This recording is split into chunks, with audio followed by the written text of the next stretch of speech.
Pakartota įstatymo 32:4. Jis yra uola, tobuli jo darbai. Visi jo keliai pilni teisybės. Dievas ištikimas, be jokios neteisybės. Jis teisus ir teisingas. Įsivaizduojate, kokį Dievą tėvą turime mes.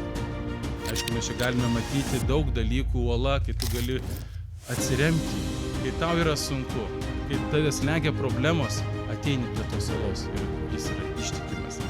Jis tai yra uola, prie kurios tu gali prisiliesti ir kuris tave palaiko, ant kurios tu gali stovėti, tobuli visi jo darbai.